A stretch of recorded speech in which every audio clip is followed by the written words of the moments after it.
Chaim, Gut Yom Tov, Gut Yom Tov. Chaim à tous. Merci de m'avoir accueilli, de m'avoir fait tellement honoré de partager avec vous ces quelques moments en ce grand jour. Alors je sais qu'ici on parle plusieurs langues. Je ne sais pas si c'est le flamand, ça c'est pas ma langue. L'yiddish, si vous voulez on peut parler en yiddish, en hébreu, peut-être anglais, français, mais j'ai vu que chacun parle en différentes langues, donc ça sera un peu difficile de faire ensemble. C'est vraiment le kibbutz Galoyot, c'est vraiment essayer de réunir tout le monde ensemble. On va parler d'abord en français, après si vous voulez on peut parler avec des différentes langues, différentes phrases pour différentes personnes. Alors Pinton vient de mentionner le fait que ce soir c'est Yutet Kislev, Chav Kislev, et combien nous savons comme quoi ce jour c'est un jour propice de bénédiction. Un jour énormément important parce que l'Admour Hazaken Alter Rebbe lui-même a dit que c'est un jour dans lequel, en se réjouissant, en se réunissant comme ce soir et comme hier, c'est un jour dans lequel il va nous faire sortir de l'étroitesse à la largesse, des difficultés aux bénédictions. Et c'est un jour dans lequel on peut, chacun d'entre nous, recevoir énormément de bénédictions. Et donc le fait même qu'on est réunis et qu'on dit les Chaim ensemble, c'est sûr que c'est un moment propice pour prier pour nos frères et sœurs en Israël, pour nos soldats qui reviennent tous en bonne santé, en parfaite santé.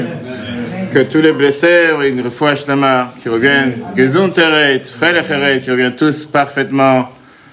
Et surtout que les otages soient libérés le plus rapidement possible, qu'ils reviennent chez eux à la maison et qu'on entende de bonnes nouvelles du peuple juif partout où il se trouve. Alors, c'est vrai que le peuple juif, c'est pas d'aujourd'hui, c'est depuis 3000 ans. On voit dans les derniers parashiot, dans les dernières semaines, comme quoi à chaque fois la Torah n'arrête pas de nous répéter à qui Dieu il a donné la terre d'Israël. C'est au peuple juif que Dieu donne la terre, ce qui veut dire à chacun d'entre nous. Essayons de revenir dans l'histoire. Il y a 225 ans en arrière. Beaucoup d'entre vous étaient présents. On était en Russie. Et on avait ce qu'on appelle l'Admour Hazaken, qui était le premier rabbi de Chabad, l'Alter Rebbe, Rabbi Shlomo Zalman, qui était le fondateur de la Chassidut Chabad. Mais c'est pas juste sa simcha, c'est pas juste sa joie, c'est pas juste, on ne célèbre pas aujourd'hui le fait qu'il est sorti des prisons tsaristes à l'époque, pas parce qu'il vendait de la drogue, pas parce qu'il faisait de la délinquance, mais parce que malheureusement il avait été accusé par des propres frères juifs, comme quoi il était celui qui allait soutenir le régime. À l'époque, en Turquie, c'était Israël qui était sous l'empire turc. Et à l'époque, les Turcs étaient tellement contre les Russes que c'était vraiment vouloir se rebeller contre le royaume. Et pour ça, il était 53 jours en prison. Alors, je suis aussi aumônier des prisons en Seine-et-Marne en 77. Je ne sais pas comment sont les prisons en Belgique, mais je peux vous garantir que ce n'est pas les mêmes prisons qu'il y avait en Russie il y a 225 ans. Il y a 225 ans, l'Admour Hazaken, qui était un simple juif, lui, plus tard devenu le maître de la dynastie Chabad, le premier, se faire arrêter en pleine nuit, quelques jours après Sukkot, pour une accusation totalement fausse, passer 53 jours en prison. Si on s'imagine comme ce soir, la neige qui tombe, et il fait froid, et l'Admour Hazaken qui dit la fameuse phrase « J'ai pas besoin de ton paradis, j'ai pas besoin de ton Gan Eden, j'ai pas besoin de ton Olam Haba, j'ai pas besoin de ton monde futur. Je veux seulement être ensemble avec Dieu. » Et il est en train de se poser ces questions en se disant dans cette fameuse Tanya Saviat qui était pas une simple prison, c'était une prison qui était pour les plus durs, pour les plus rudes, pour ceux qui se sont vraiment opposés au royaume, ceux que, en règle générale, ne sortaient pas de là-bas vivants. On est en 1798. On peut s'imaginer qu'il y avait très peu de lumière dans la rue. Il regarde par la fenêtre, les flocons de neige qui tombent, et il commence à faire sombre. Il commence à faire sombre et il se dit, je sais que sortir d'ici vivant, pas forcément ça va être mon cas. La majorité des gens ne sortent pas d'ici vivant. Il entend les cris de ses camarades, de ses amis, de ses voisins qui sont en prison. Et il sait comment eux, ils sont en train de souffrir. Et il se dit, certainement, ça va m'arriver la même chose. Il vient d'arriver ici et néanmoins, il perd pas la foi. Pas seulement qu'il perd pas la foi, il n'oublie pas qu'est-ce qu'il représente, et quelle est sa mission sur terre. Et voilà une des histoires que le rabbi nous raconte. Comme quoi, tout celui qui est parti une fois à Saint-Pétersbourg, il a pu visiter cette prison du Admor Azaken, qui aujourd'hui est un musée, et il sait comment il y a un bâtiment en face, il fallait prendre une barque pour pouvoir aller dans la pièce des interrogations, l'interrogatoire qui a été fait à l'époque aux détenus. Et en sortant, c'était le moment où il fallait commencer à faire la prière sur la lune. Vous savez qu'on a l'habitude de faire Kiddush Levana, la prière sur la lune tous les mois, avant le 15 du mois. Il est dans la barque, amené par un gradé qui l'amène pour l'interrogatoire pour un des plus pires ennemis du royaume. Et il demande au gradé qui est en train d'avancer avec sa barque entre la prison et la pièce des interrogatoires, « Arrête-toi ». L'autre, il lui dit, mais on n'a jamais entendu parler qu'un détenu donne un ordre à un gradé. Vous avez oublié qui vous êtes? Vous êtes dans nos mains, vous êtes emprisonné. C'est pas à vous de me donner des ordres. Et l'Admor Azaken dit, écoute, il doit faire la prière, ce qu'on appelle Kiddush Levana, peigner la lune. Et si le gradé ne va pas s'arrêter, il y a des autres moyens de faire en sorte que ça s'arrête. Et soudain, la barque s'arrête. Le gradé, il a compris qu'il a affaire ici avec un tzaddik, il a affaire avec quelqu'un de pieux, il a affaire avec quelqu'un de spécial. Alors, il lui demande, la barque continue à avancer, après que le premier miracle s'est passé, il lui dit, écoute, arrête la barque afin que je puisse commencer à faire cette prière de Kiddush Levana, prière sur la lune. Et là, il est d'accord d'arrêter en lui disant, est-ce que tu peux me donner une bénédiction? Et l'Admor Azaken lui donne une bénédiction. Merveilleuse histoire qui veut tout et rien dire. Parce que d'une des deux, si l'Admor Azaken était capable, Rabbi Shneur Zalman était capable de faire en sorte que la barque s'arrête, pourquoi il est parti en prison? Il aurait pu très bien ne pas être en prison. C'est un tzaddik qui est capable d'être au-dessus des lois de la nature. Et de l'autre côté, si au final la barque s'est arrêtée, pourquoi il attendait que le gradé l'arrête de lui-même? Avec cette histoire, chers amis, on va comprendre quelle est la révolution de la Chassidoute. Quelle est la révolution planétaire que l'Admor Azaken a plantée ce soir, il y a 225 ans, qui touche chacun d'entre nous, mais plus large, puisque tout le monde se pose des questions depuis le 7 octobre. Et tout le monde se dit, mais où va le monde? Comment est-ce possible qu'une telle atrocité se passe? Où était Dieu? Comment se fait-il qu'il nous a abandonnés? Comment se fait-il qu'il nous a donné de telles punitions? Pourquoi le peuple juif a reçu de tellement grands coups? Si je passe avec vous toute la liste de questions, on va rester ici toute la nuit ensemble. Et c'est pour ça qu'on va essayer de voir ensemble qu'est-ce que la Chassidoute nous éclaire. Quelles sont les vraies questions et quelles sont les réponses à ce genre de questions. Et pour ça, une merveilleuse lettre. Une lettre que l'Admor Azaken lui-même a écrite dans le Tanya, Igrot HaKodesh, la deuxième lettre.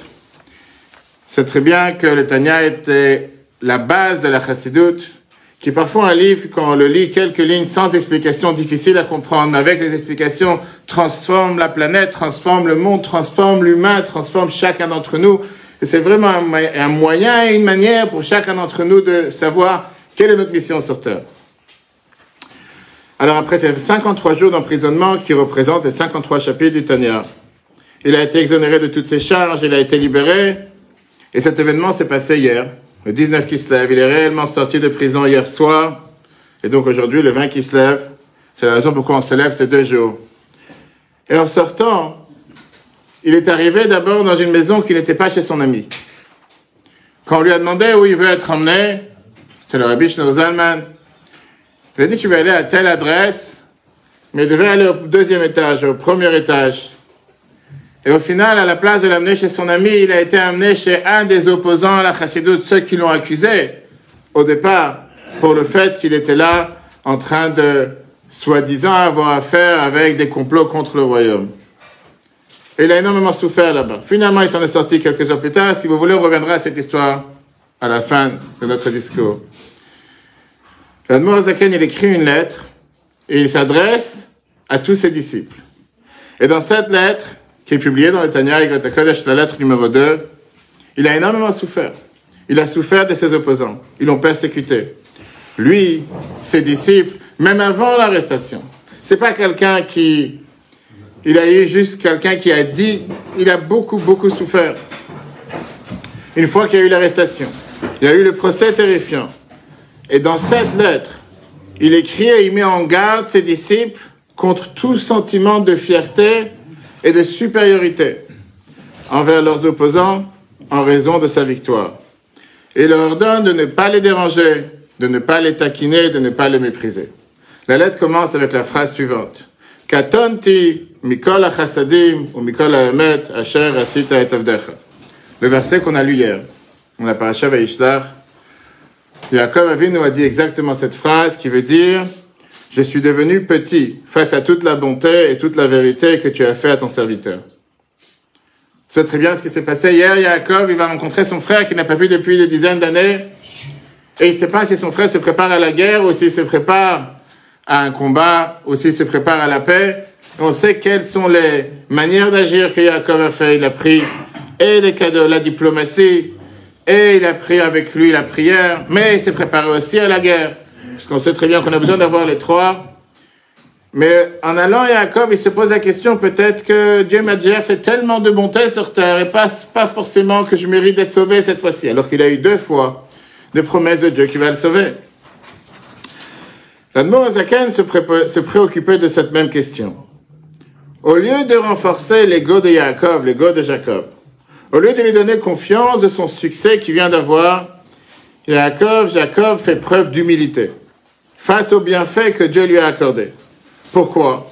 En règle générale, c'est tout à fait naturel que face à la manifestation de la bonté de Dieu envers une personne, on devrait augmenter son estime de soi. On devrait être fier. Alors le Rabbi Shneor Zalman Admor Hazaken de Alter Rebbe demande, comment se fait-il que Yaakov, c'est chez lui, ça lui a provoqué un sentiment tout à fait contraire, un sentiment opposé. Plus Dieu était méritant, plus Dieu a agi en bonté envers lui, plus il se sent petit. Et c'est ça, dans cette lettre, que l'Admor Hazaken nous donne la réponse. Comment faire face à nos détracteurs? Comment faire face à nos ennemis? Comment faire face à ceux qui, juste entendent le mot juif, les dérangent? C'est pas un morceau de terrain, un morceau de territoire. C'est pas le fait qu'il n'y a pas 2 États pour 2 peuples. C'est le fait que le peuple juif existe tout court. Ça, c'est ce qui dérange. C'est pas pour rien que la Gemara nous dit que depuis qu'on a eu le mont Sinaï, depuis que Dieu a donné la Torah au mont Sinaï, la haine du juif est née. Et à ceux qui demandent quand ça va se terminer, ce soir, si Dieu veut, Mashiach arrive, et ça se terminera. Mais avant que Mashiach arrive, faut pas rêver. C'est pas le 7 octobre, ça fait 3000 ans d'histoire. 3000 ans d'histoire que les gens n'arrivent pas à comprendre comment le peuple juif réussit à toujours être présent. Pas seulement être présent, grandir, jaillir, illuminer le monde, éclairer le monde, être une lumière pour les nations. Il ne faut pas avoir honte de le dire, et c'est une réalité.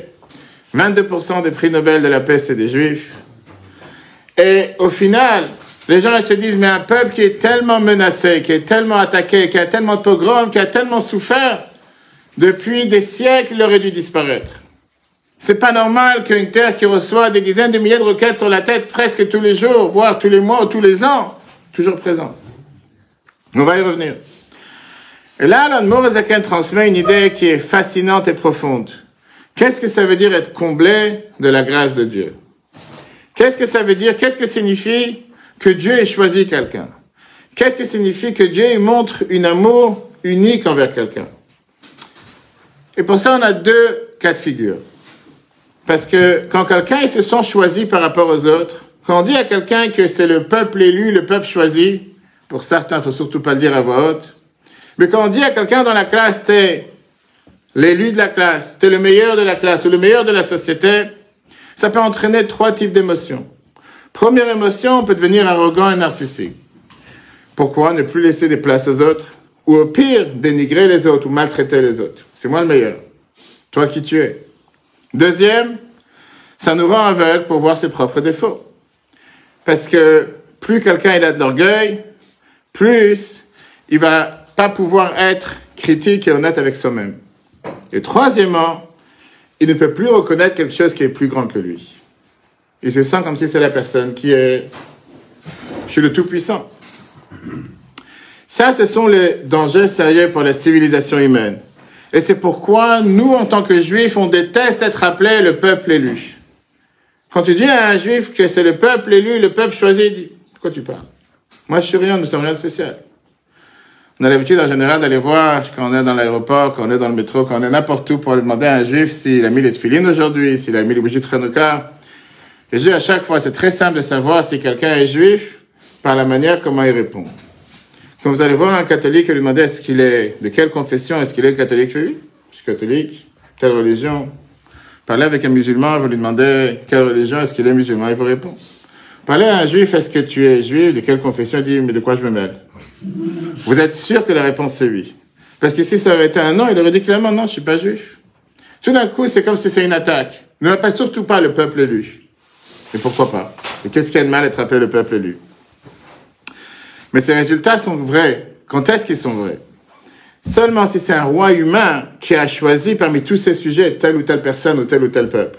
Quand un pouvoir mortel montre une faveur envers un sujet, à ce moment-là, ce sujet deviendra plus arrogant en conséquence.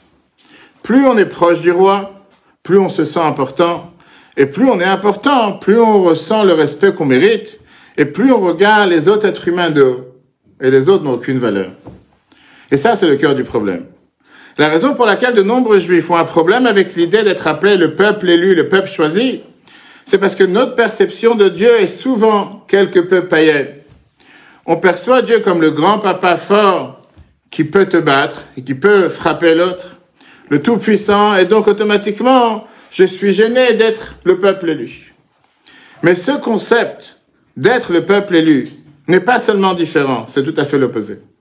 Parce que dans le judaïsme, Dieu c'est le cœur de la réalité de l'existence. Il n'y a rien à part Dieu. On a l'habitude de dire « Einod milvado ». Chaque chose, c'est Dieu. Chaque manger, chaque boisson, chaque table, chaque chaise, il y a une parole divine dans chaque chose qui existe sur la planète. Et donc, dans la réalité, il y a cette unité organique qui est toute la réalité, tout le cosmos, tout ce qui est le monde, tout ça, c'est Dieu. Qu'est-ce qu'on dit dans la prière tous les jours? Hashem echad, shmo echad. Que Dieu est un. Je ne sais pas s'il y a des Tunisiens ici. Il y a des Tunisiens parmi nous? Non. Ok. Ok. Alors, tout le monde sait très bien que hier, il y avait la Iloula, c'est un débat, est-ce que c'était la Iloula de Rabbi Chai Tayeb, le 19 qui se lève, jusqu'à récemment, et c'est un débat si c'était le 19 qui se lève ou le 16 hier. Et certains disent que même si c'est pas la Iloula de Rabbi Chai Tayeb, en tout cas, c'était le jour de sa naissance. Le jour de sa naissance, il est né le 19 qui se lève. Alors, on dit Hashem Echad, Dieu est un, pas pour dire Dieu est une, certains disent. Qu'est-ce que ça veut dire que Dieu est un? Ça signifie pas que Dieu, il est un, il n'y a pas 20 dieux. Pour ça, on dit qu'il est un. Quand on dit Shema Israël, Hashem Elokeinu, Hashem Echad, c'est pas pour dire qu'il y a un seul Dieu, il n'y en a pas 36. C'est pas ça que ça veut dire Hashem Echad. Ça veut dire qu'il y a cette unité de Dieu dans le monde, que chaque chose qui se passe dans le monde, chaque chose qu'on fait, qu'on respire, qu'on bouge, dans tout ça, il y a cette divinité. Et ça, c'est la révolution que la Chassidut nous montre comme quoi il n'y a pas quelque chose qui est en dehors de Dieu. Tout est Dieu. Être conscient de Dieu signifie, en d'autres termes, ne jamais permettre à son ego de se développer avec des imaginations superficielles. Ego signifie s'écarter de Dieu. Quand je réalise pas ma véritable grandeur, ma véritable valeur, parce que je reflète l'unité réelle qui est Dieu, je suis créé à l'image de Dieu. À ce moment-là, je dois recourir à mon ego pour me sentir bien et pour abaisser l'autre. Devenir conscient de Dieu signifie qu'à chaque instant, j'ai pas besoin de protéger mon ego. Parce que je deviens totalement à l'aise avec ma véritable existence en tant qu'expression de lumière divine. Chacun d'entre nous a ce message et chacun d'entre nous a cette mission que Dieu a donnée à chacun et chacune d'entre nous, de l'âge 0 à l'âge 120 ou plus. Il n'y a pas une personne supérieure à l'autre. On a tous la même mission, juifs comme non-juifs. Lui a un message et une mission parfois différentes. On sait très bien qu'il y a les 613 commandements et les 7 lois de Noach, mais on a tous la même mission. On a tous cette mission de faire jaillir cette divinité, de faire éclater cette lumière qui est à l'intérieur de chacun d'entre nous, dans le monde, et illuminer le monde. Plus je suis conscient de Dieu, plus je deviens petit, et plus je deviens grand. À un niveau, je deviens rien, car il n'y a rien d'autre que l'unité organique. L'infini absolu qui est Dieu, qui imprègne tout. Et en même temps, je deviens grand. Pourquoi? Parce que ma vie, c'est une expression complète, divine, de qu'est-ce qu'est l'existence de Dieu sur terre. J'ai la chance que Dieu m'a choisi, a choisi chacun d'entre nous pour être son messager sur terre, pour faire passer ce message à l'humanité tout entière. Ça, c'est ce que veut dire le peuple élu, le peuple choisi. On n'a pas été choisi par un tsar ou un kaysar, mais par Dieu.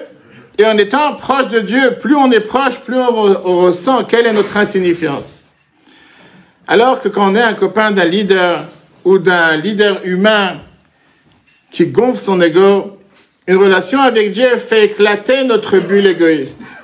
Parce que Dieu, il est infini. Et puisqu'il est infini, toutes ces illusions de petite importance de soi disparaissent par la tâche énorme que Dieu a donnée à chacun d'entre nous. Être proche de Dieu veut d'abord et surtout nous rappeler le fait de respecter les autres davantage. Qu'est-ce que ça veut dire respecter les autres? Pas moi, mais beaucoup plus. Parce que si je suis conscient de la présence de Dieu, je réalise que mon semblable, lui aussi, c'est une partie de Dieu. Dieu a créé chacun d'entre nous à son image. Chacun d'entre nous, pas un contre l'autre ou un opposé à l'autre. Et donc, si je suis conscient de la présence de Dieu, je ne possède pas Dieu. Parce que mon devoir, ma tâche, est la même que chacun d'entre nous. Et plus on est conscient de Dieu, plus on peut que aimer l'autre, plus on peut faire plus de charité, parce qu'on sait que la lumière de Dieu imprègne chaque personne et chaque créature.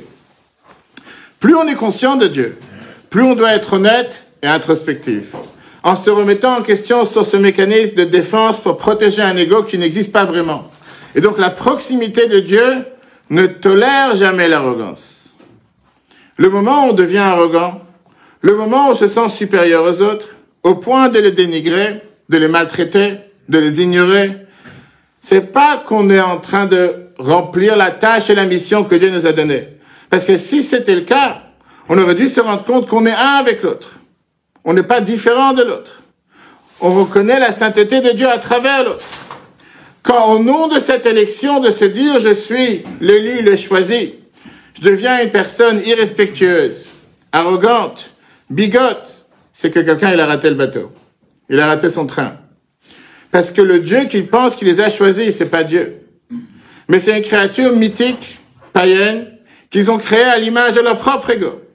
Lorsque vous prenez conscience que Dieu vous a choisi, cela suscite en chacun d'entre nous un sentiment perpétuel d'acceptation profonde de chaque personne qui est créée à l'image de Dieu. Et automatiquement, ça élimine le jugement de notre vie. Le jugement où nous avons tous recours pour protéger notre ego et se sentir mieux dans notre peau, dans notre place, dans le monde. Quand je suis vraiment conscient de Dieu, je suis tellement à l'aise avec moi-même. Car moi-même, je suis le reflet de Dieu. Mais à ce moment-là, je peux embrasser l'autre personne, apprécier l'autre personne pour ce qu'il est. Pas pour son image extérieure, mais son image intérieure. C'est pas pour rien que dans le 2e chapitre du Tanya, l'Admor Hazaken nous rappelle comme quoi chacun d'entre nous a ce qu'on appelle une chelek elokam mimal mamash. En rajoutant le mot mamash qui veut dire que chacun d'entre nous a cette âme, une parcelle divine à l'intérieur de nous. Il n'y a pas un qui est mieux que l'autre. Il y a certains qui ont eu cette chance d'avoir été éduqués, appris depuis le plus jeune âge. Et il y a malheureusement certains qui n'ont pas eu cette chance.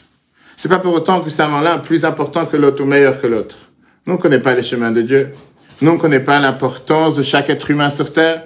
Pas parce que quelqu'un il a une barbe jusqu'au parterre, ou il a un chapeau noir et une veste noire, il est automatiquement plus respectable que celui qui n'a ni chapeau, ni barbe, ou ni kippa. Qu'est-ce que ça veut dire être créé à l'image de Dieu?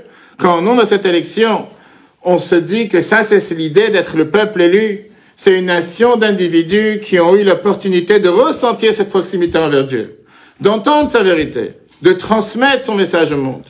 Et donc, quiconque, de n'importe quelle origine, peut se convertir au judaïsme et être choisi.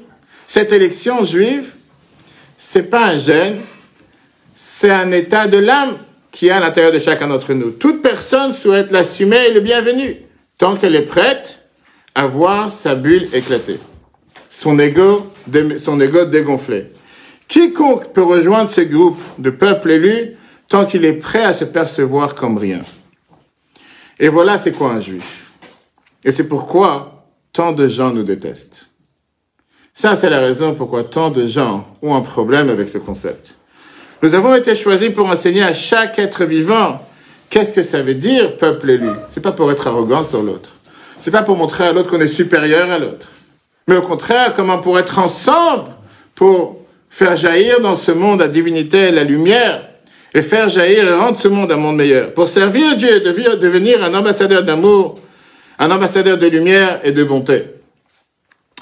Quand on regarde notre peuple juif, on se pose une question.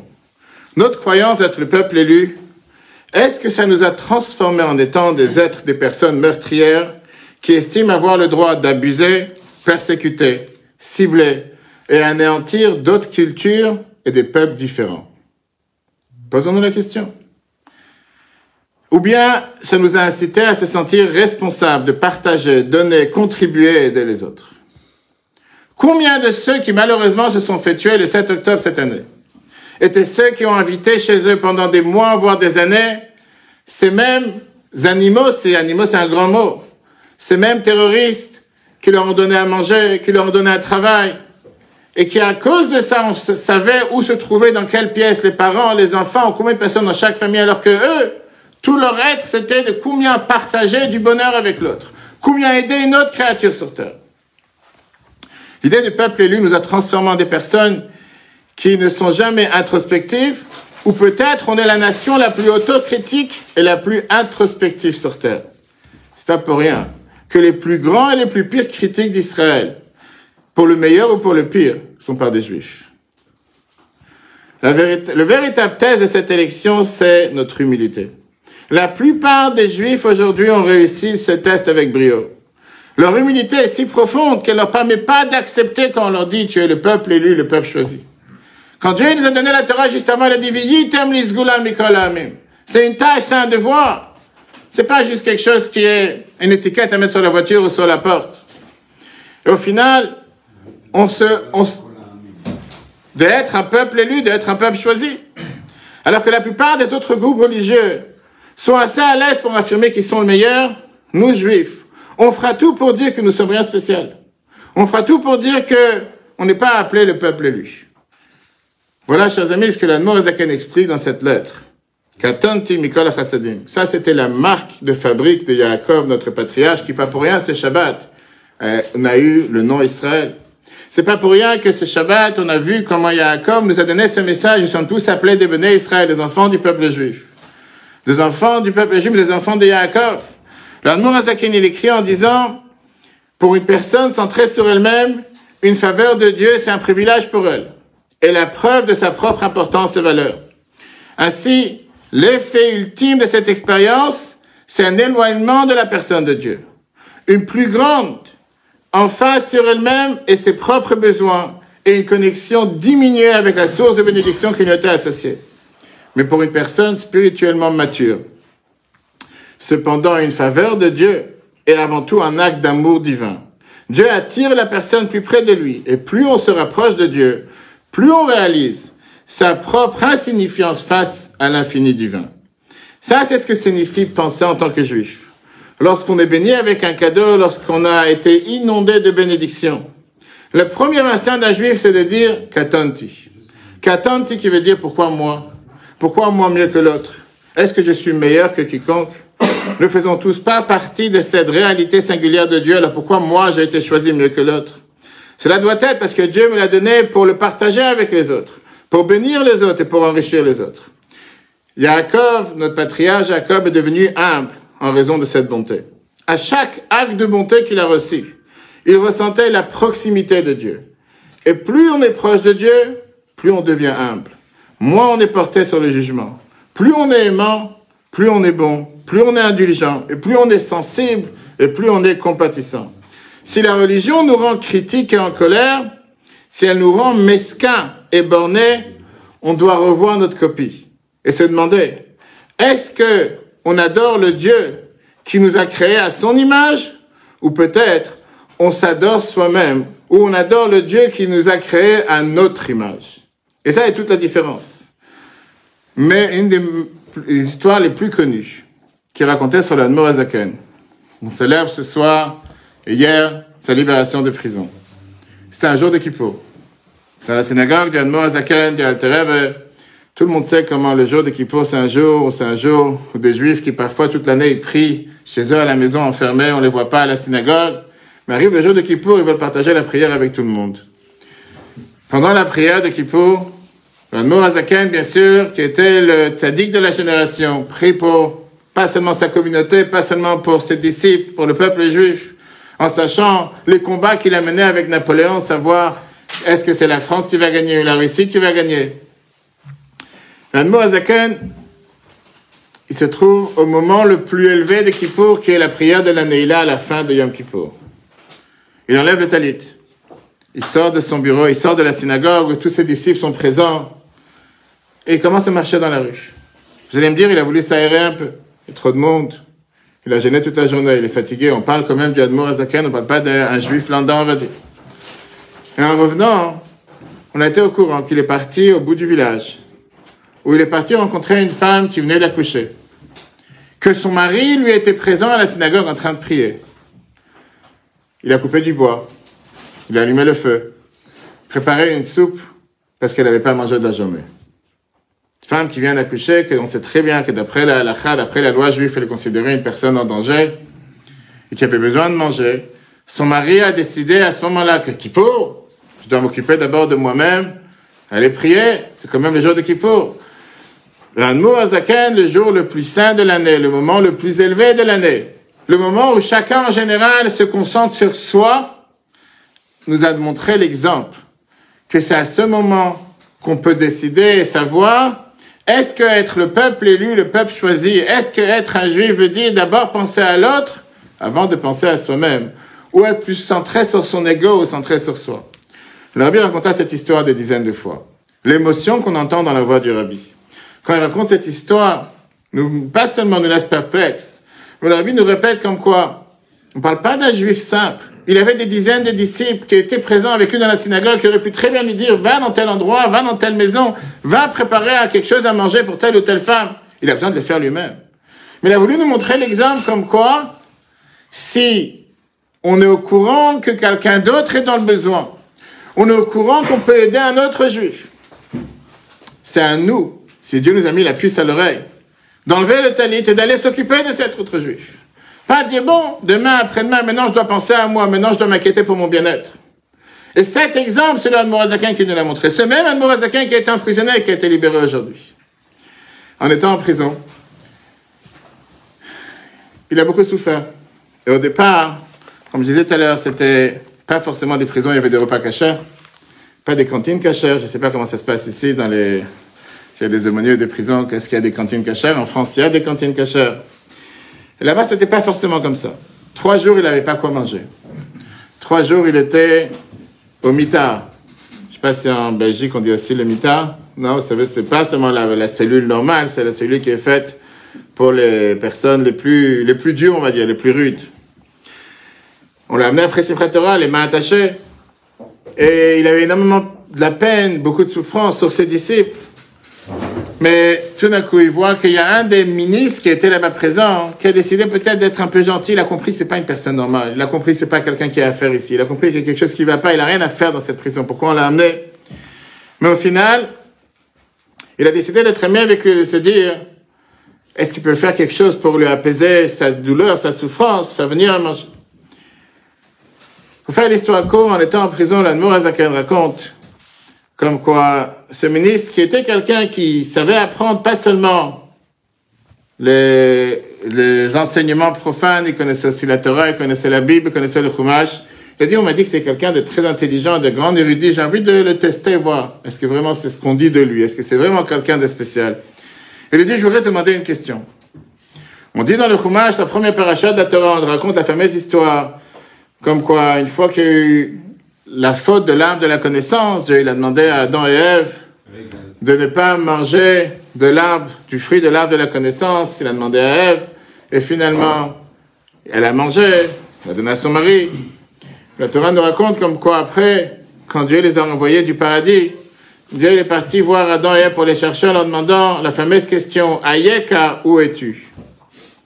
Alors ce ministre demande à Admor Hazaken en prison, je comprends pas, Dieu n'est pas au courant de ce qui se passe. Il a besoin de demander à un être humain que lui, il a créé, Ayeka, où es-tu? Qu'est-ce qu'il cherche avec cette question? Alors, l'Admor Hazaken a donné la réponse, qui est écrite dans Rashi, une réponse simple. C'est parce qu'il voulait commencer à parler avec eux, il voulait les mettre en état, et il savait très bien qu'ils ont fait une erreur, ils se cachaient, ils avaient... Il dit, écoute, cette réponse, je la connais. C'est pas ça que je veux de toi. On m'a dit que tu es un grand érudit, dis-moi, qu'est-ce qui se cache derrière? Qu'est-ce que Dieu fait appel? Et là, l'Admor Hazaken regarde ce ministre et lui dit, Cette question de Hayeka, ce n'est pas une question qui a été demandée seulement à ce Adam dans la Bible une seule fois. C'est une question qui est demandée à chacun d'entre nous dans la vie de tous les jours. Où es-tu? Et la Noazaken, il lui dit, toi, à ton âge, en les citant l'âge de ce ministre, qu'est-ce que tu as fait de ta vie? Qu'est-ce que tu fais de tous les jours? Comment tu remplis tes journées? Est-ce que tes journées, ce sont des journées constructives ou ce sont des journées qui passent en se demandant qu'est-ce que je vais faire dans la journée? Qu'est-ce que tu as fait dans la vie de tous les jours pour remplir ta mission? Qu'est-ce que tu as fait jusqu'à tel âge? Si c'était 50, 55 ans, certains disent. Qu'est-ce que tu as fait jusqu'à aujourd'hui pour faire la mission que Dieu t'a accomplie? On parle encore une fois d'un ministre non juif. Mais la demande, c'est que tu as aussi une mission. Tu as aussi un devoir. Tu as aussi un rôle. Et si tu as ce rôle, à toi de le mettre en application et te poser tous les jours, si Dieu m'a donné la santé, m'a donné la vie aujourd'hui, j'ai certainement un devoir de le faire. Je racontais, Shabbat avec Chabad, je suis parti voir des détenus à la prison de Melun cette semaine, comme chaque semaine. Et après, je suis parti voir un commerçant juif, qui est juste à côté, pour mettre les tefilines, amener une Hanoukia, on a maintenant quelques jours de Hanouka. Et ce commerçant, c'est un Israélien, qui n'est pas pratiquant ni religieux. Et il me dit, mais prenez les bougies, j'ai pas besoin. Je sais pourquoi. Je fais parce que je suis pas religieux. Chez moi non plus. Il me fait, mais pourquoi vous n'êtes pas religieux? Regardez comment vous avez... Vous jugez l'apparence. Je vous dis, je suis pas religieux, je suis non-croyant. Il fait, c'est pas possible, je suis sûr que vous êtes croyant. Je dis, mais qu'est-ce que ça veut dire être croyant? Et on commence à débattre ensemble. Je dis, qu'est-ce qu'il y a de religieux à allumer une bougie? Le 7 octobre, Dieu a montré à chacun d'entre nous combien il nous aime. Combien de miracles? Je vois que pas forcément vous êtes d'accord avec ce que je viens de dire. Mais on peut débattre, il n'y a pas de souci. Mais on va débattre. Je pense qu'on va finir amis. J'espère. Les gens, parfois, ont toujours tendance à regarder un point noir sur une feuille blanche. Tout celui qui est marié sait que quand sa femme, elle se prépare pour sortir à une soirée ou quoi que ce soit, tout d'un coup, le mari, il a l'habitude de dire, là, il y a quelque chose ici. Il dit pas comment t'es belle, comment tu t'es préparée, comment tout va bien. Il dit non, il y a quelque chose qui va pas. Pourquoi tu commences pas par dire tout va bien, mais il y a quelque chose qui va pas? On a toujours tendance à regarder le point noir. Alors bien sûr, comme je dis, on a tellement de questions et tellement d'interrogations. Et les gens disent, comment Dieu a pu laisser une telle chose se passer? Pourquoi Auschwitz? C'est pas ma question. C'est la question qu'Elie Wiesel a posée au Rabbi. Vous avez certainement tous entendu parler d'Elie Wiesel, prix Nobel, un juif qui a fait beaucoup pour le peuple juif, qui a eu la chance de rencontrer le Rabbi des dizaines de fois. Il a écrit, échangé avec le Rabbi. Si vous avez lu ses mémoires dans son fameux livre La Nuit, Night, ou Les chemins de la forêt, il raconte là-bas en long et en large ses rencontres avec le Rabbi qui ont parfois duré quelques heures.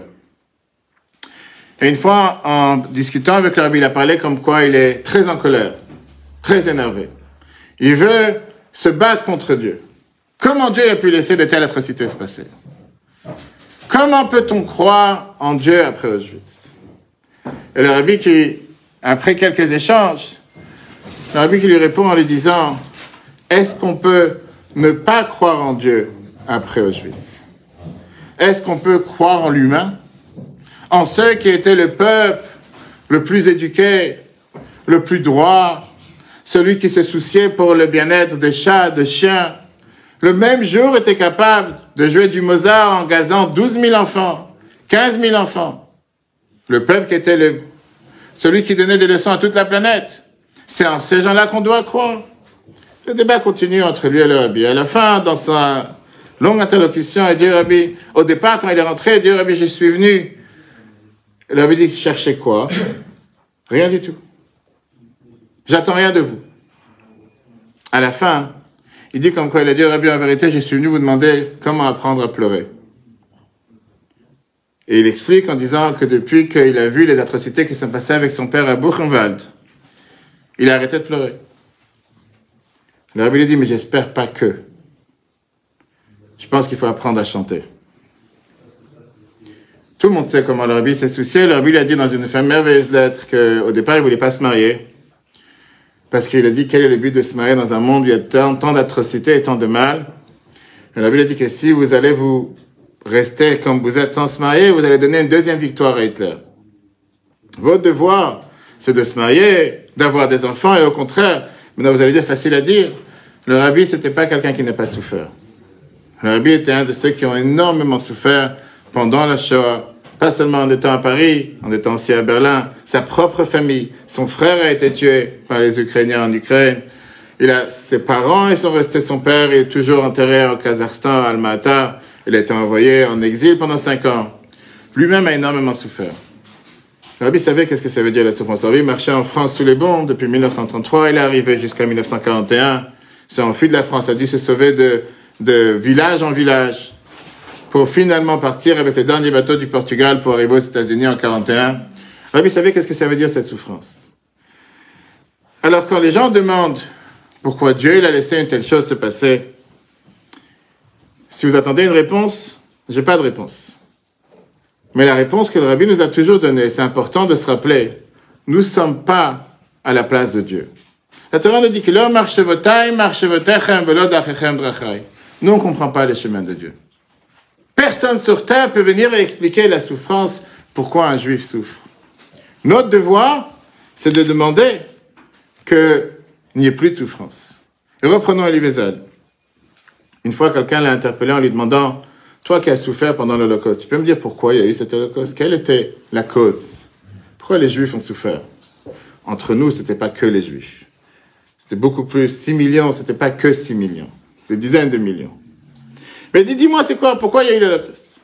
Alors, Elie Wiesel regarde son interlocuteur et il lui dit, pourquoi tu me demandes la question? Parce que je suis sorti de l'Holocauste, pour ça, je dois avoir cette question et je dois avoir la réponse. En général, il esquivait de donner une réponse. Une fois, c'est devant une grande audience, comme ce soir, et il répond à la personne qui lui demande en lui disant, pourquoi tu veux une réponse? Qu'est-ce que tu attends de moi? Il dit, regarde, j'ai la réponse, mais j'ai pas le droit de la donner. La personne lui dit, pourquoi? Dommage, tu peux nous aider à comprendre certaines choses qu'on n'arrive pas à comprendre. Il lui a dit, écoute, j'ai pas envie de te donner la réponse, parce que si je te donne la réponse, tu deviendras un nazi. La personne lui dit, comment tu peux dire une chose pareille? Je suis juif, je pourrais jamais devenir un nazi. Regardez la réponse qu'Elie Wiesel lui donna. Tu me demandes pourquoi il y a eu l'Holocauste? Parce que ça te dérange, parce que ça te fait mal, parce que c'est quelque chose qui te laisse pas dormir. Et donc ta question, elle est pourquoi? Si jamais je te donne une bonne réponse ou une réponse, tu vas aller dormir tranquille. Tout est compréhensible. Maintenant, je comprends pourquoi. Maintenant, je peux dormir. Et à ce moment-là, tu deviens un nazi. Parce que la question, pourquoi les Juifs souffrent, comment se fait-il que le peuple juif souffre, c'est une question à laquelle on n'a pas de réponse. Personne n'a une réponse. La question, c'est pas une plainte, c'est pas qu'on est en train de se plaindre. La question, c'est une question qui doit rester une question. On a le devoir d'être dérangé, on a le devoir de demander à Dieu pourquoi le peuple juif souffre. Mais c'est pas une question qui a commencé le 7 octobre. C'est pas une question qui a commencé avec l'Holocauste. Qui était le premier qui a demandé telle question dans la Torah? Job, un peu plus tôt. Job, c'est notre génération. On parle encore avant. Job, c'est dans la Bible. Je parle dans le Pentateuque, dans la Torah, dans le Chumash. Qui est le premier qui avait demandé cette question dans l'histoire? Avant Moshe, on a eu Moshe, avant ça, on a déjà eu Abraham. Bravo. Alors, pourquoi Dieu a laissé une telle chose se passer, même s'il y a une bonne raison? Ça ne nous intéresse pas d'avoir la raison. On ne veut pas avoir la raison. Parce qu'on n'a pas envie de devenir des personnes insensibles à la douleur de l'autre. Et donc, si quelqu'un jamais reçoit une bonne réponse, ou une réponse, automatiquement, ça lui enlève la douleur, ça lui enlève la souffrance. On n'est pas intéressé à savoir. La question, c'est une question qui se pose, et ça ne me dérange pas de rester avec une question. Nous sommes des personnes limitées, finies, et Dieu, il est infini. C'est son monde. Mais la question, ça doit être une question qui dérange et continue à déranger. Oui, le Rabbi a écrit au président de l'État d'Israël en 1956, que quand Mashiach va venir. À ce moment-là, on réussirait à comprendre les souffrances qu'on a subies quand on était en exil. Mashiach n'est pas là. On prie tous les jours qu'il soit là, si Dieu veut, ce soir, qu'on s'en parle ensemble de Bruxelles. Mais on n'a pas de réponse. On a vu ça il y a quelques semaines dans la Torah. C'est pas quelque chose de nouveau dans notre histoire, dans notre génération. À travers 3000 ans d'histoire et avant ça, on a toujours eu cette question qui dérangeait, comment se fait-il que certaines choses se passent et qu'on ne comprend pas pourquoi ça se passe. La chose qu'on doit toujours se rappeler avant de revoir qu'est-ce qui s'est passé avec Abraham et Moshe, c'est que c'était la même chose il y a 50 ans. La guerre de Kippour. 50 ans plus tard, ça s'est passé à Simchat Torah. Et les gens se posent la question, comment est-ce possible? Pourquoi Kippour? Pourquoi Simchat Torah? Mais regardons les faits à la place de regarder le pourquoi. Si le monde dans lequel nous regardons, c'est un monde qui voudrait que les choses se passent exactement comme nous on les planifie, à ce moment-là, il y a quelque chose qui ne marche pas, il y a quelque chose qui n'a pas fonctionné. Mais on ne doit pas perdre de vue qui nous sommes et qui sont les attaqueurs. Qui sont les victimes et qui sont les terroristes. Parce qu'il y a 50 ans, on parle des gens qui sont pleins de joie, pleins de vie, pleins d'amour, ont été tués par des gens que tout leur but était de juste tuer des autres qui existent parce qu'ils existent. Oui, c'était des juifs. Mais qui sont ces gens-là? Ce sont des meurtriers, des terroristes. Nous sommes ceux qui répandent la joie, répandent le bonheur, répandent l'amour, en pleine prière le jour de Kippour. Ce qui s'est passé à Simchat Torah est exactement la même chose. Des gens qui sont en train de célébrer, en train de se réjouir, qui se font tuer par, pas des malfaiteurs, pas des terroristes, des gens qui sont assoiffés de sang, pas parce que c'est des juifs en face. Comme on sait très bien, ils n'ont pas tué que des juifs. N'importe quelle personne ou être humain qui n'est pas comme eux, qui ne pense pas comme eux, il n'a pas le droit d'exister. Mais de là à penser un instant, ils ont eu raison. Ils ont réussi dans leur plan. Ça veut dire que Dieu nous a abandonnés. Juste de penser une telle pensée, c'est du non-sens. Parce que Dieu ne nous a jamais abandonnés. Ni le 7 octobre, ni il y a 50 ans, et ni depuis 3000 ans. Alors comment ça fonctionne avec notre psychisme? Comment ça fonctionne avec nos cartes, nos plans? On doit se rappeler que dans la Torah, Moshe, dans quelques semaines, on va lire le Chumash Shemot, on va commencer la paracha Shemot, et on va voir comment, quand Dieu demande à Moshe, il lui dit de venir libérer le peuple juif. Il vient et lui dit en disant, mon peuple juif souffre, il est temps de le faire sortir d'Égypte. Moshe va voir Pharaon en demandant au peuple juif d'être libéré, de libérer le peuple juif. Pas seulement que le peuple juif n'est pas libéré, mais qu'est-ce qui se passe? Les atrocités sont plus grandes. L'esclavage devient de plus en plus dur. Et qu'est-ce qui se passe? Moshe vient et se retourne vers Dieu en disant, Lama areota la'amazeh. Pourquoi tu fais du mal à ton peuple? Qu'est-ce que je vais leur dire quand vous me demandez comment tu t'appelles? Il n'était pas en train de demander une carte de visite. Il n'était pas en train de demander quel est ton poids, ta taille. Il était en train de demander à Dieu, ce peuple va me dire comment tu as pu laisser un tel peuple souffrir. Qu'est-ce que Dieu a répondu? La Torah nous dit la fameuse réponse que Dieu ne lui a pas donné de réponse. Dieu lui a seulement dit, hey, Yahasharei, je serai où je serai, qui veut dire, dis-leur que quand le peuple juif souffre, je souffre avec eux. C'est pas que Dieu il est assis quelque part dans un hôtel à Dubaï et que le peuple juif est en train de souffrir, il a reçu un appel sur son portable qui lui dit il y a un problème qui se passe quelque part. La Torah nous dit que Shrin Tabegalut à la divinité, Dieu lui-même il est en exil, Dieu il souffre quand son peuple souffre. Ne pas perdre de vue ce que Dieu nous dit à chaque instant que nous sommes le Bnoi Yechido, le fils unique de Dieu. Si on dit chaque jour dans la prière que Dieu c'est un Varachaman, que Dieu c'est un Père miséricorde, Dieu qui a pitié sur chacun d'entre nous, que Dieu fait en sorte qu'on peut marcher, respirer, bouger. Dieu nous protège à chaque instant. Quand malheureusement il y a un malheur qui se passe, quand il y a un enfant qui tombe malade, c'est pas que les parents ils sont contents, ils disent ah, finalement il est tombé malade, maintenant on va pouvoir le mettre à l'hôpital, on va pouvoir dormir tranquille à la maison. Aucun parent dort tranquille quand son fils ou sa fille est à l'hôpital. Quand malheureusement il y a un problème avec son fils, les parents ils souffrent aussi. C'est la Torah qui nous dit Bechol tsaratam lo tsar. À chaque fois que le peuple juif souffre, Dieu il souffre avec nous. Alors vous allez dire, mais Dieu il est tout puissant, il peut tout laisser, il peut tout diriger, pourquoi il laisse une telle chose faire? Fameuse réponse, et c'est encore une fois une révolution de la chassidoute. Il y a 225 ans, le libre arbitre, Dieu ne l'a pas enlevé à qui que ce soit. Chacun d'entre nous a ce fameux libre arbitre avec lequel on peut choisir de faire le bien ou de faire le mal. Et oui, malheureusement, nous sommes en exil. Et malheureusement, les forces du mal sont toujours présentes. Et ça demande à chacun d'entre nous ce devoir de répandre encore plus la lumière. Pas d'enlever la mezouza de la porte. Pas d'enlever une kippa de la tête. Pas de cacher son judaïsme en disant, va savoir, ils vont découvrir que je suis juif. Ce juif de Be'eri ou de Kfaraza, ou ce juif de Mea Shearim, ou ce juif de n'importe quel autre endroit, soi-disant religieux pour le Hamas ou Hitler, il n'y a aucune différence. Ces gens-là n'ont pas essayé de sélectionner ceux qui pratiquent, ceux qui ne pratiquent pas. Ceux qui sont plus religieux, ceux qui sont moins religieux. Pour eux, à partir du moment que quelqu'un a le nom juif, ou qu'il a dans son ADN juif, il ne mérite pas d'exister. Et notre réponse face à ça, c'est de faire jaillir la lumière encore plus fort.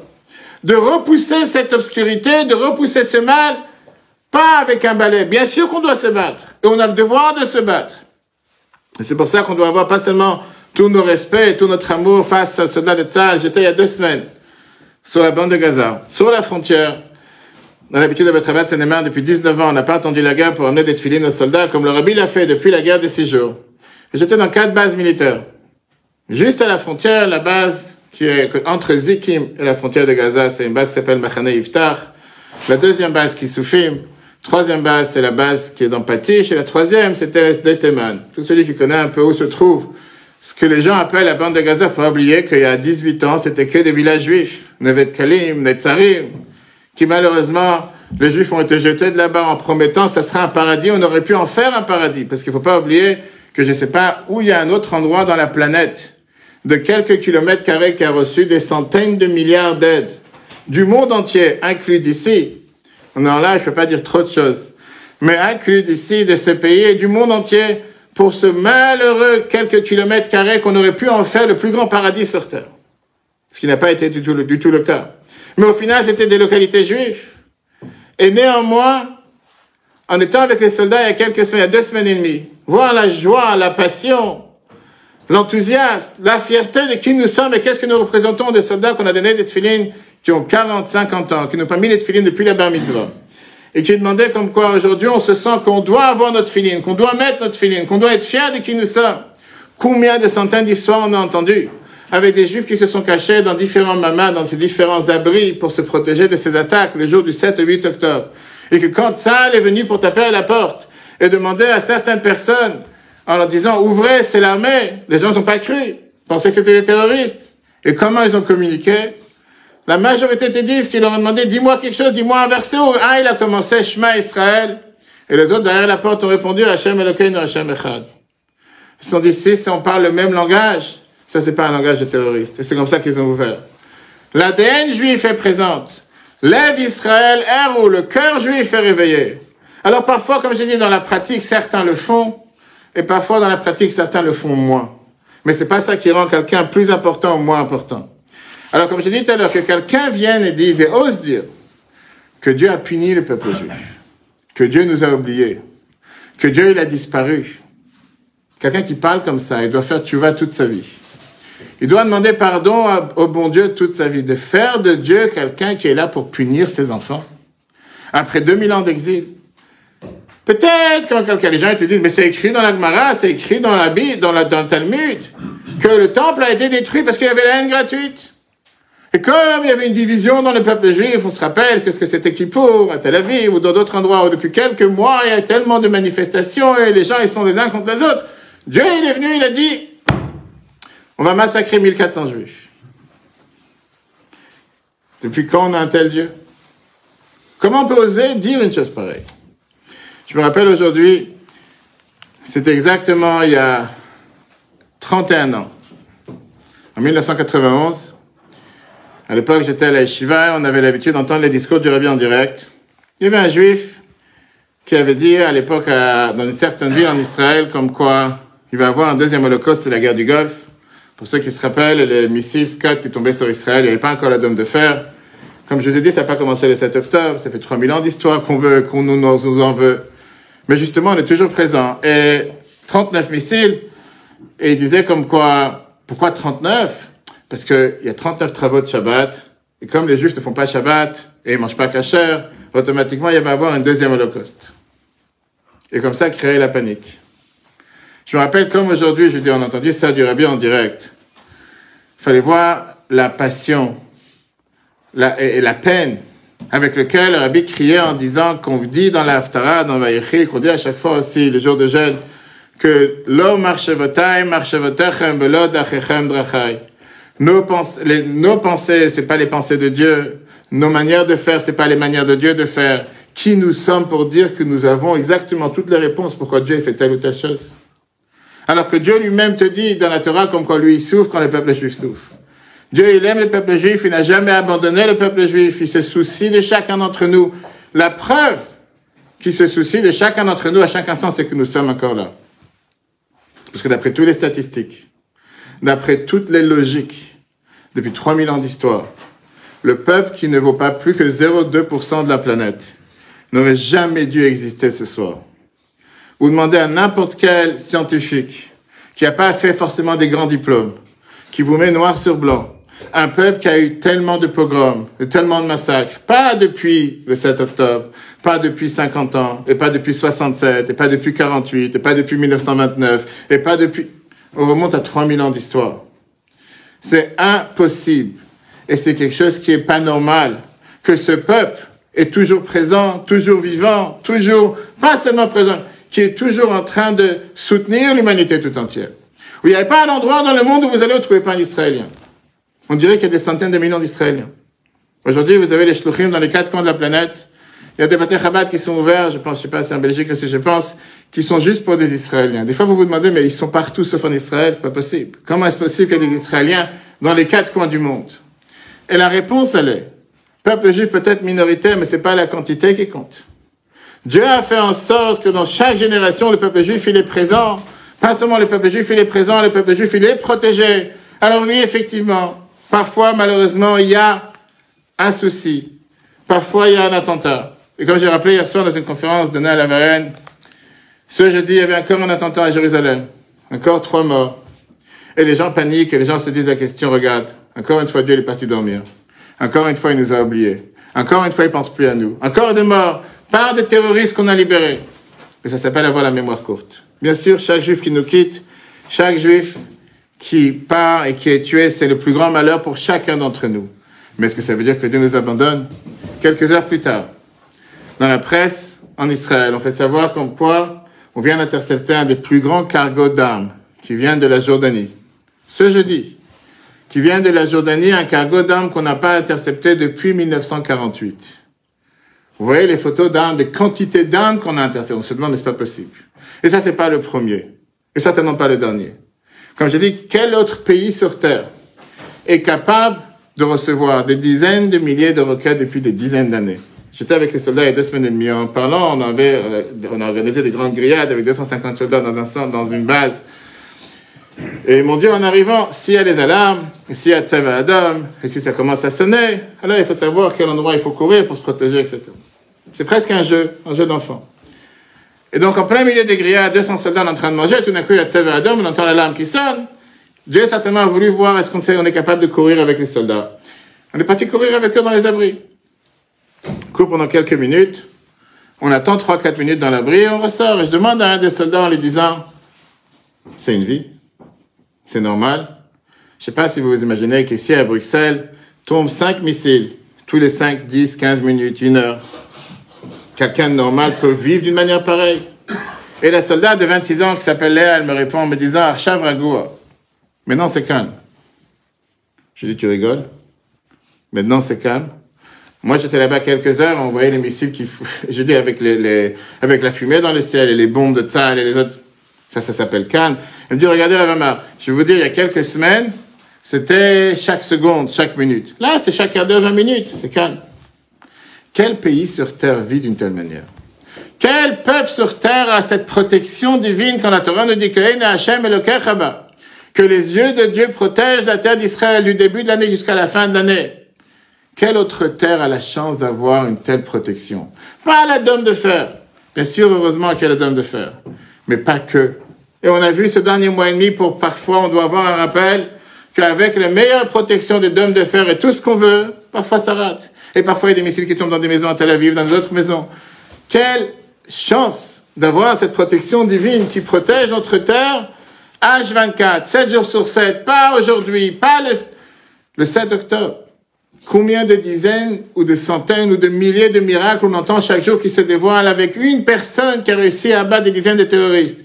Avec combien de gens, pour parler clair, on parle entre nous même si c'est en live. Qu'est-ce qui a fait qu'ils se sont arrêtés? Quand on a réussi à trouver les plans, on a réussi à trouver les plans d'attaque qu'ils avaient. De combien de villages, de où ils devaient arriver, jusqu'après Jérusalem, Ashdod, Ashkelon, ils étaient à des portes de ville. Il n'y avait rien pour les arrêter. Aucune armée, aucune police. Alors bien sûr qu'en quelques heures, chaque individu qui avait des armes est venu se battre, et malheureusement les premiers qui sont tombés par les snipers et les autres. Et heureusement, reprenons cette histoire il y a 50 ans. 33 tanks israéliens sur le Golan contre 1400 tanks syriens. Exactement le même scénario. Combien l'armée égyptienne et l'armée syrienne avancent jusqu'à Haïfa? En se disant, c'est pas possible, il y a une embuscade quelque part, les Israéliens nous préparent quelque chose, c'est pas normal qu'il y a personne pour nous arrêter. Et qu'en un instant, ils s'arrêtent et ils repartent. Ces terroristes du 7 octobre, leur plan original était de faire des dizaines de milliers de morts. Les armes qu'on a découvertes, les armes qu'on a attrapées, les plans qu'on a vus, comment ils étaient tellement renseignés, ça aurait dû être 1000 fois plus grave. Alors encore une fois, malheureusement, 1400, on pleure et tout ça nous trouble. Et on demande à Dieu que les souffrances s'arrêtent. Mais c'est pas pour ça qu'à aucun instant on doit se remettre en question, on se dire, peut-être que la protection divine n'a pas marché. Au contraire, ce jour-là, ça nous a montré comme quoi toutes les protections terrestres n'ont pas marché. Et je reprends la réponse qu'on a vue tout à l'heure avec le Rabbi Eli Wiesel. Si jamais on aurait dû s'appuyer que sur la protection terrestre et pas la protection divine. Alors qu'il y a à peine un an, on nous dit, on a construit la plus grande muraille souterraine, qu'il n'y ait plus personne qui pourra passer des frontières de Gaza jusqu'à l'intérieur de chez nous. Elle a servi à quelque chose ce jour-là. Quand on parle des technologies, quand j'étais dans la base de Machane Yiftach, qui est la première base qu'on est parti visiter, on est parti dans le Hamal, qui est la chambre de guerre où il y a les 50 soldats qui regardent les écrans pour voir tout ce qui se passe sur la frontière. Et dans cette base, grâce à Dieu, tous ces soldats ont été sauvés. Il n'y a rien, aucune de ces soldats n'a été touchée. Malheureusement, à Niroz, à Kfa, dans ces autres bases, des soldats qui étaient ce qu'on appelle les Tatspitaniot, qui regardent dans les écrans, malheureusement, ils ont été massacrés. Mais dans cette base où j'étais, ils ont tous été sauvés. Et elle nous a montré comme quoi là, il y a telle antenne qui a été éclatée, qui a été bombardée par les terroristes avec leurs drones, ou avec... Et là, il y a cette antenne. Je leur ai demandé pourquoi cette antenne-là, oui, et cette antenne, non. Comment se fait-il? Il n'y a pas d'explication. Mais comme j'ai dit tout à l'heure, l'explication, c'est quoi? C'est que Dieu nous protège. Dieu nous protège à chaque instant. Dieu est présent à chaque instant pour chacun d'entre nous, et pas seulement qu'il est présent, il fait en sorte que le peuple juif continue à agir, continue à avancer, continue à se relever, pas seulement de la même manière avant qu'on ait une attaque, mais encore beaucoup plus fort. Et à travers l'histoire, on a pu voir qu'à chaque fois qu'on a eu ce qu'on appelle une défaite, une descente reculée, en réalité, on a avancé encore plus. Un juif est venu voir le rabbi une fois, en se plaignant qu'il avait des difficultés dans les affaires. Période difficile. Et il demande au rabbi une bénédiction pour pouvoir réussir. Le rabbi lui dit, vous savez ce qui est écrit dans la Torah que Yerida tzorech aliyah. Que quand, parfois, on a une défaite, on a une descente, c'est pour remonter mieux. Alors il dit au rabbi, cher monsieur, votre phrase est bien gentille, mais ça ne veut rien dire. Parce qu'il y a des fois des gens qui descendent et qui n'arrivent pas à se relever. Moi, pour l'instant, je vois que la défaite, je ne vois pas comment je remonte. Le rabbi lui dit, regarde, le rabbi était assis dans son bureau, c'est qu'on visitait le bureau du rabbi. Et le rabbi lui dit, regarde, tu es devant moi, est-ce que tu peux sauter sur la table? Je ne comprends pas c'est quoi cette question. Et il regarde le rabbi étonnamment, le rabbi lui dit, saute sur la table. Qu'est-ce que... Donc il commence à prendre quelques pas en arrière, et pour se préparer à sauter. Et le rabbi lui dit, stop. Il a dit, pourquoi tu as pris quelques pas en arrière? Il dit, parce que pour monter plus haut, il faut reculer. C'est ce que je viens de te dire. Yerida tzorech aliyah, c'est exactement ce que la Chassidut nous enseigne. La Chassidut nous enseigne comme quoi Dieu il a envoyé une neshama sur terre. Dieu n'a pas envoyé une âme pour qu'elle reste au même niveau. Dieu il a envoyé une âme pour qu'elle puisse, avec le corps, travailler avec le matériel, pas contre le matériel. Utiliser le corps pour pouvoir servir Dieu. Utiliser le matériel pour pouvoir faire du bien. On n'est pas un juif seulement quand on prie, on n'est pas un juif seulement quand on met le tefillin, on n'est pas un juif seulement quand on allume les bougies de Hanouka, on n'est pas un juif seulement quand on fait la tzaka, mais on est un juif quand on mange, quand on dort, quand on travaille. Puisque le même bon Dieu qui nous a demandé de prier, le même bon Dieu nous a demandé de travailler, de dormir, de se reposer. Et ça aussi, ça s'appelle servir Dieu. On n'est pas en train de servir Dieu seulement quand on est dans un cocon juif.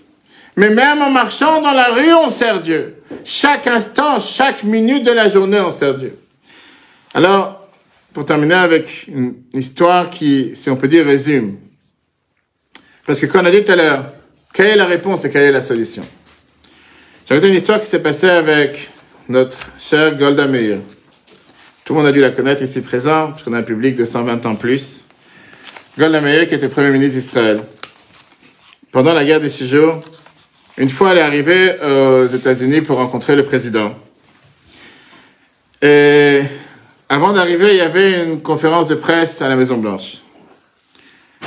Et le porte-parole du président, on lui a demandé quel va être le sujet de la conférence de presse, qu'est-ce qu'on va discuter. Et bien sûr, déjà à l'époque on disait deux peuples, deux États, deux capitales, des paroles qu'on répète depuis des années, que certainement certains continueront à répéter sans comprendre que la terre d'Israël a été donnée au peuple juif, parce que Dieu nous l'a donnée.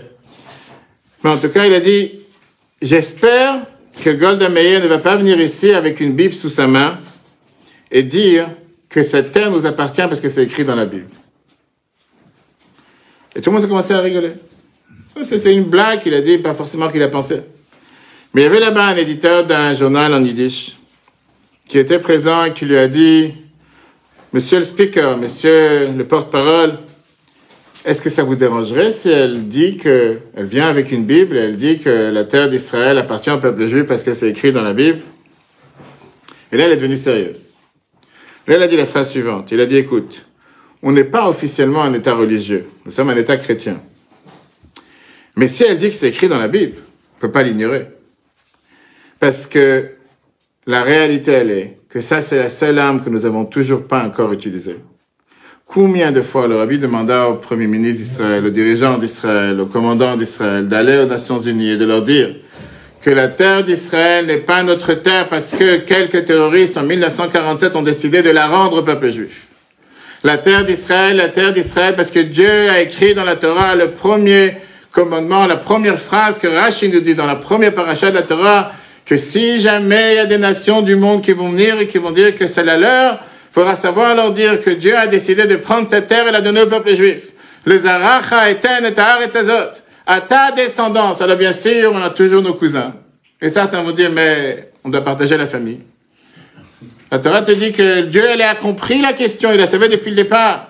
Et Dieu, il a dit, qu'est-ce que ça veut dire, le Zaracha eten et haaretz hazot? C'est qui Zaracha? C'est qui ton enfant? Et bincha, et Yechitra, et Yitzhak. Il n'y a pas un seul non-juif qui ne croit pas dans la Bible. Chaque non-juif va te dire que ton enfant, c'est ton fils unique qui s'appelle Yitzhak, pas quelqu'un d'autre. Alors viens pas me dire que oui, il faut la partager.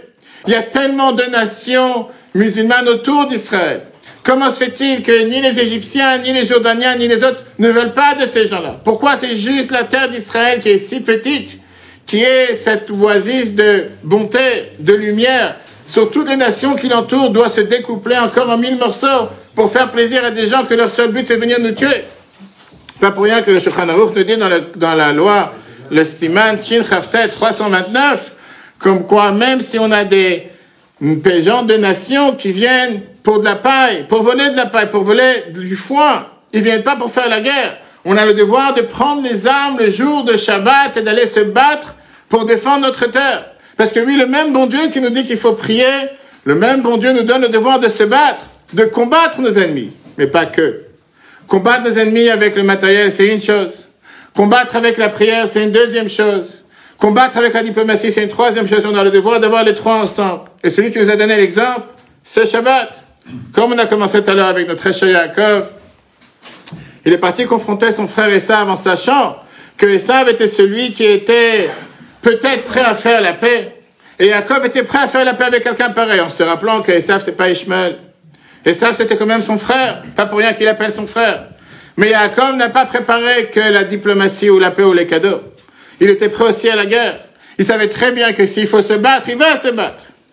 Au final, qu'est-ce qu'on a vu dans la paracha qu'on a lu hier? Que Esav est venu, il a embrassé. Il a enlacé son frère. Tout le monde a su, tout celui qui a vu comment c'est écrit dans le Sefer Torah. C'est le seul mot qui a des points, plusieurs points sur le mot gravé dans le rouleau de la Torah. Et les commentaires nous disent pourquoi? Parce que c'était pas un vrai embrassement, c'était pas un vrai enlaçage. En réalité, c'est une règle que depuis le début des temps, Esav sonnait les Yaakov. Depuis le début des temps, on a cet ennemi qui ne peut pas supporter qu'est-ce que ce point juif vient faire sur la planète. Comment ces gens continuent à réussir? Chers amis, j'ai terminé avec une merveilleuse histoire. Pendant la guerre des 6 jours, j'ai raconté cette histoire hier soir à la Verre, mais ça vaut la peine de raconter encore ce soir. Pendant la guerre des 6 jours, on sait très bien que Israël s'est vidé. C'est vidé parce qu'il y avait beaucoup de gens qui venaient et beaucoup de gens qui disaient que ça va être le plus pire des holocaustes qui a pu exister de tous les temps. On va savoir ce qui va nous tomber dessus. Il n'y a aucun moyen qu'on va se relever. Et donc la meilleure des choses, c'est de partir. La meilleure des choses, c'est de sortir d'Israël parce qu'il n'y a aucun moyen de survivre. En mai-juin 67, la guerre des 6 jours, l'ambassadeur des Nations Unies, des États-Unis aux Nations Unies à l'ONU, c'était un juif qui s'appelait Arthur Goldberg. Et ce juif, comme certains d'entre vous des années 60 se souviendront peut-être de ce nom, il avait un diplomate juif qui travaillait pour lui. Son nom c'était Joe Ben Eliezer. Il reçoit un appel dans la nuit de son cousin Germain. Et elle lui dit comme ça, j'ai un fils qui s'appelle Abraham. Il apprend à Kfar Chabad, qui est en centre d'Israël. Et le rabbi a dit à tous ses disciples, quiconque voulait l'écouter, que personne ne devait quitter Israël. C'est la terre la plus sécurisée, la terre promise. Il n'y a pas à craindre. C'est l'endroit le plus sûr. Il y aura des miracles incroyables. Les médias israélites à l'époque ont diffusé ce que le rabbi a dit. C'était une source d'espoir pour beaucoup de personnes. Mais le monde, tous ceux qui avaient un passeport sont partis. Parce que tout le monde savait et pensait que ça va être une deuxième holocauste. 9 armées qui sont assoiffées de sang pour vouloir anéantir cette petite terre, la terre du peuple juif, vont l'attaquer, promettent une deuxième holocauste. Et le rabbi qui continue à dire à tout le monde de rester, à tous ceux qui l'ont interrogé. Il y aura des miracles incroyables. Alors elle lui dit en disant, écoute, mon fils Abraham, il refuse de partir. Parce qu'il se dit que, le rabbi dit qu'il faut rester. On m'a dit que ça sera une terre sécurisée. Moi, j'ai pas envie de partir. Elle dit, écoute-moi, Joe. Toi, tu travailles pour Arthur. Tu es à l'ONU. Tu fais partie du service de renseignement. Dis-moi la vérité. C'est dangereux ou pas dangereux? Est-ce qu'il faut partir ou on peut rester? Je voulais pas l'effrayer. Mais je lui ai dit, tu sais quoi? Ça aurait été mon fils. J'aurais ramené à la maison. Laisse tomber, c'est pas le moment. Quand je suis parti en Israël il y a 2 semaines, j'ai demandé à plusieurs personnes de la communauté de venir avec moi. Ils m'ont dit, Monsieur le rabbin, on va attendre que ça se calme, c'est un peu chaud en ce moment. Je sais, qu'est-ce que vous attendez que les plages les ouvrent? Quand il faut aller en Israël, quand il y a le soleil qui tape 50 degrés comme à Dubaï, parce qu'il y a quelques missiles sur terre pour ça. Au contraire, venez voir les missiles avec vos yeux. Il y a des gens que pour eux, c'est pas le moment, il faut attendre. Je l'aurais ramené. Elle me dit, regarde, je le pousse, mais il me dit que le rabbi doit donner sa permission. Fais-moi plaisir, tu es connecté, tu as des connexions, tu es à l'ONU. Tu peux aller voir le rabbi, demande-lui. Dis-lui une seule chose, c'est un Ben Yachid, c'est un fils unique. Il n'y a personne à part lui. Nous sommes des rescapés de la Shoah. Si jamais ce fils se fait tuer, il n'y a plus personne dans notre famille. On est des survivants. Que le rabbi lui donne la permission à cet enfant de pouvoir partir. Il m'a dit, ok, pour toi, je vais le faire. Il prend rendez-vous avec le secrétariat du rabbi puisqu'il avait des relations importantes. Il n'a pas dit pourquoi il venait. Il a seulement dit qu'il travaillait pour Arthur Goldberg, en l'ambassade des États-Unis, représentant des États-Unis aux Nations Unies. Et il vient des Nations Unies. Il est parti voir le rabbi. Il raconte la situation et le rabbi lui dit, oui, c'est vrai, j'ai dit à tout le monde que puisque la terre d'Israël, c'est un endroit sûr, faut pas partir. Il dit, je sais, mais moi, j'ai des contacts avec le Modim, avec le renseignement. Et moi, je travaille pour les Nations Unies, l'ambassade américaine. Moi, j'ai des sources que vous n'avez pas. J'ai du renseignement. Et les renseignements américains, ils sont conscients du fait qu'il peut y avoir plus de morts que tout juif veut penser. Que même si Israël s'en sort, ça ne sera pas sans des scores de victimes. On dit qu'à l'époque, le Rav Goren, qui était à l'époque qui s'occupait de ça, elle préparait des champs et des champs et des champs pour pouvoir accepter des centaines de milliers de morts qui allaient se passer avec cette guerre de 6 jours. Et là, il dit au Rabbi, mais c'est un fils unique. C'est un Ben Yachid. Ayez pitié de lui. Renvoyez-le à la maison. Le Rabbi lui demande, tu as dit que tu as du renseignement. Nous aussi, on a nos renseignements. Cette ambassade des États-Unis, Arthur Goldberg, regarde le rabbi, il lui dit, quels sont vos renseignements? Il dit, mon renseignement, c'est Iné lo yanum velo yishan shomer Israël. Que le gardien du peuple juif ne dort jamais, ne ferme jamais les yeux. Comme c'est écrit dans les psaumes. Il dit, Rabbi, je comprends. Mais c'est un ben yachid. C'est un fils unique. Ayez pitié de lui. Le Rabbi lui dit, j'ai des milliers de fils uniques en Israël. Chaque juif, c'est un fils unique chez Dieu. Dieu est notre Père en tant que Bni Bechori Israël, nous sommes ses fils uniques. Vous pensez que ma déclaration vient du vent, de l'insouciance? J'ai dit des phrases juste pour les dire, j'ai dit aux gens sans prendre conscience qu'ils doivent rester là-bas. Je vous dis qu'il n'y a aucune raison de partir. Et l'homme, il est resté. Il part, il sort du bureau du rabbi. Il dit à sa cousine, perdu. Le rabbi ne veut pas laisser partir, il est resté pendant la guerre. La guerre se termine. Il revient voir le rabbi quelques mois après avant de retourner en Israël. Et là, avant son départ, quand il va voir le rabbi lui demande la première question. Alors, qu'est-ce que tu en penses de notre renseignement?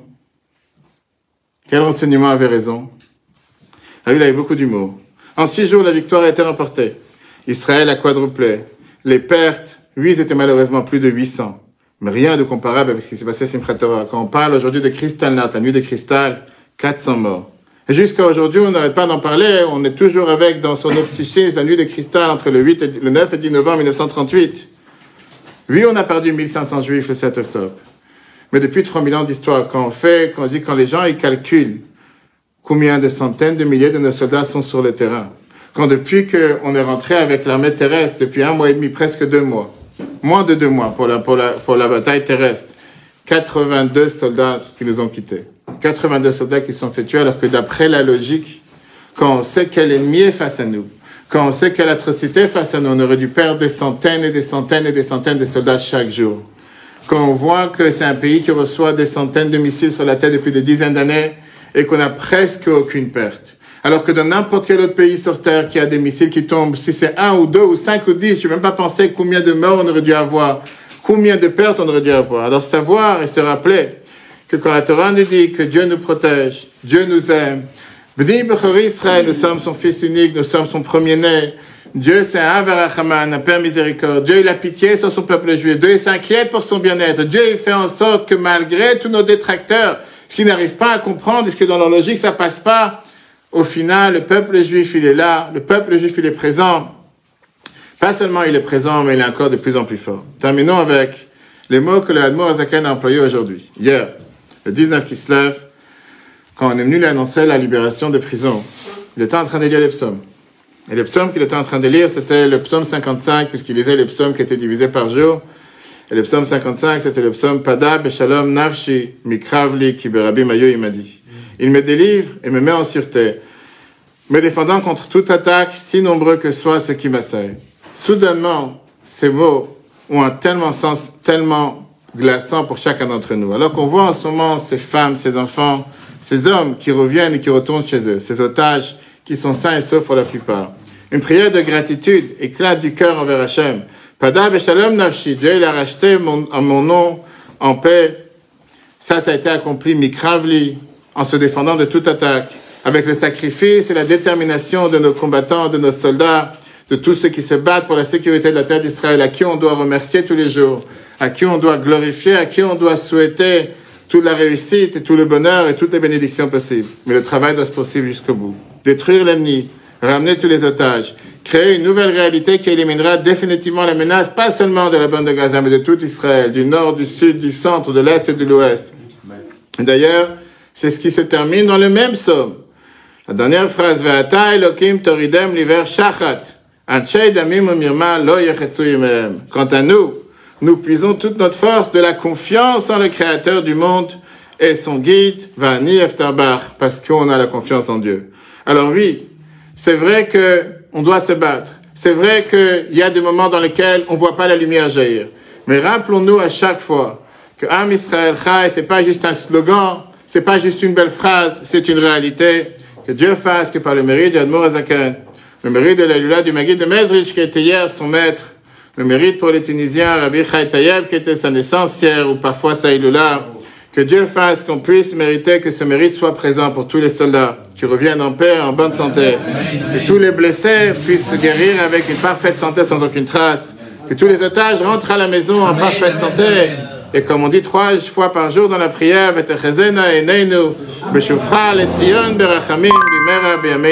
qu'on puisse voir avec nos propres yeux le retour à Tzion, à Jérusalem, très rapidement.